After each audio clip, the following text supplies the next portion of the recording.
وبارک وسلم صلاۃ والسلام علیک یا رسول اللہ۔ برادران ملت اسلامیہ، اللہ تبارک و تعالی قرآن مجید میں ارشاد فرماتا ہے یا ایھا الذین آمنوا اتقوا اللہ حق تقاتہ ولا تموتن الا وانتم مسلمون۔ اس کا ترجمہ یہ ہے کہ اے ایمان والو، تم اللہ سے ڈرو جیسا کہ اس سے ڈرنے کا حق ہے، اور تم حالت اسلام میں مرو۔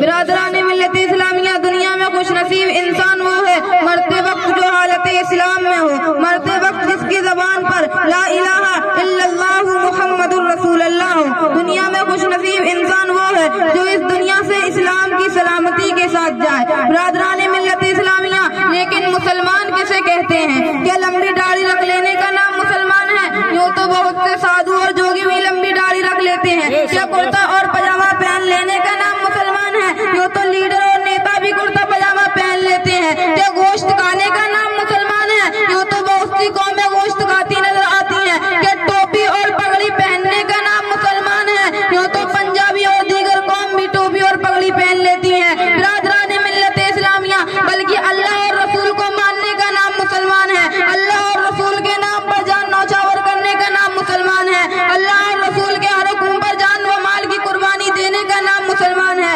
اللہ اور رسول کے حکم پر جان قربان کرنے کا نام مسلمان ہے۔ برادران ملت اسلامیہ، تم سرکار مدینہ صلی اللہ تعالی علیہ وسلم کی سیرت کا جائزہ لو، تمہیں معلوم ہوگا اللہ کے پیارے حبیب نے اللہ کا ہر حکم بندوں تک پہنچایا۔ پہلے ہر حکم پر عمل کر کے بتایا کہ لوگوں کو کوئی اعتراض باقی نہ رہے۔ آپ قانون سازتے، لیکن سب سے پہلے ہر قانون پر آپ نے عمل کر کے بتایا تاکہ لوگوں کو کوئی اعتراض نہ رہے۔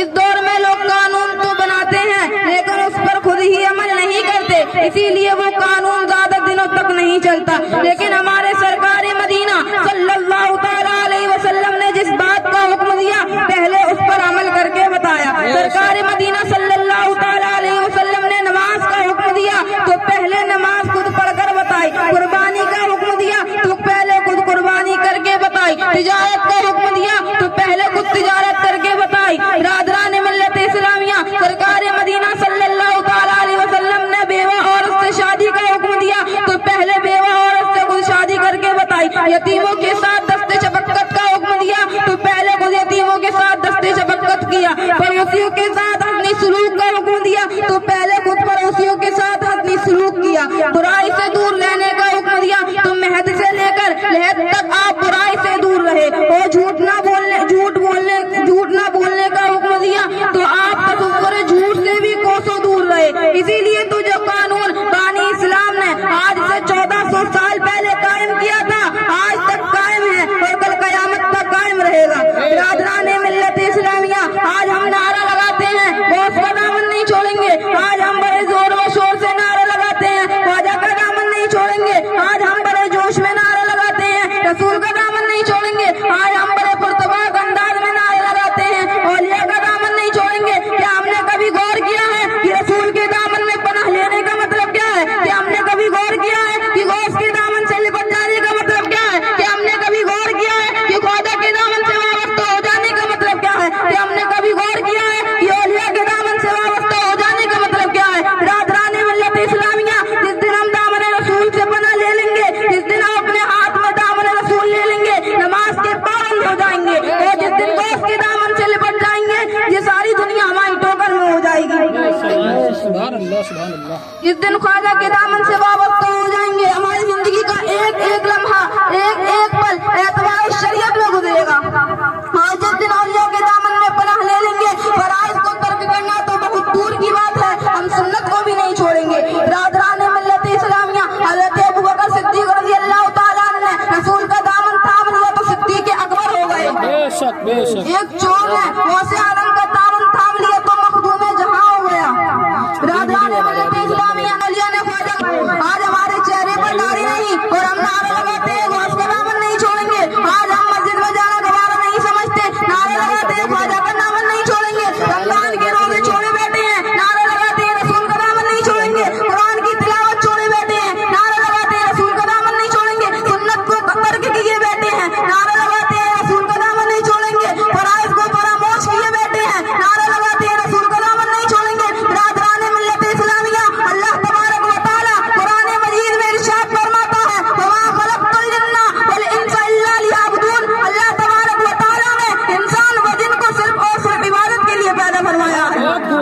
برادران ملت اسلامیہ مجھے کہہ لینے دیجیے غوث اعظم سے، برادران ملت اسلامیہ مجھے کہنے دیجیے کہ غوث اعظم سے بڑھ کر ہم سنی نہیں ہو سکتے.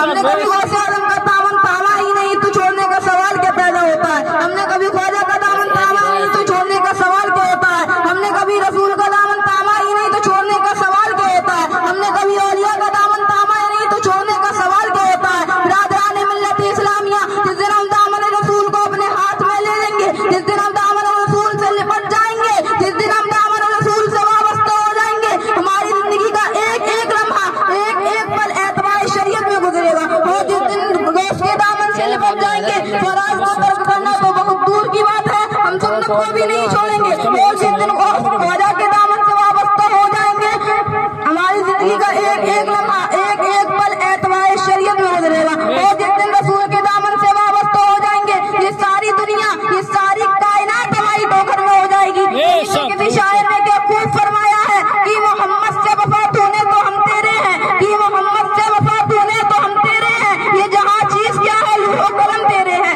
برادران ملت اسلامیہ آج سماج میں بسنے والا مسلمان فرائض کی ادائیگی میں کوتاہی کرتا ہے، سنت ادا کرنے میں کوتاہی کرتا ہے، سنت رسول پر عمل پیرا ہونا مشکل سمجھتا ہے. برادران ملت اسلامیہ جیسا جلوس منعقد کرنا بلا شبہ باعث ثواب ہے، لیکن اس سے زیادہ ہم پر نماز کی ادائیگی ہے. محرم کا کچرا پکانا اور سبیل لگانا باعث ثواب ہے، لیکن اس سے زیادہ ہم پر نماز کی ادائیگی ہے.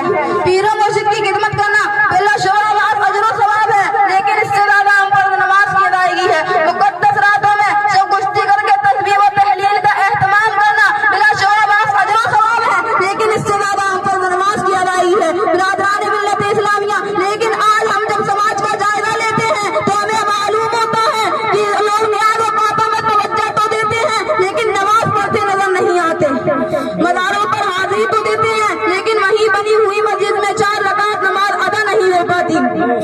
پیر و مرشد کی خدمت کے لیے وقت تو ملتا ہے لیکن نماز کی کوئی فکر نہیں. مقدس راتوں میں سب گشتی کر کے تسبیح و تحلیل تو کرتے ہیں لیکن فجر کی نماز ادا نہیں ہو پاتی. برادران ملت اسلامیہ غوث اعظم کے چاہنے والوں، مسلک اعلیٰ حضرت پہ چلنے والوں، خواجہ غریب نواز کے دیوانوں، تم مجھے غوث اعظم کی زندگی کا ایک ایسا واقعہ بتاؤ جس میں آپ نے ایک وقت کی نماز چھوڑی ہو. تم مجھے خواجہ غریب نواز کی زندگی کا ایک ایسا واقعہ بتاؤ جس میں آپ کی ایک وقت کی نماز چھوٹی ہو. مسلک اعلیٰ حضرت کی زندگی کے ایک ایک گوشے کا مطالعہ کرو.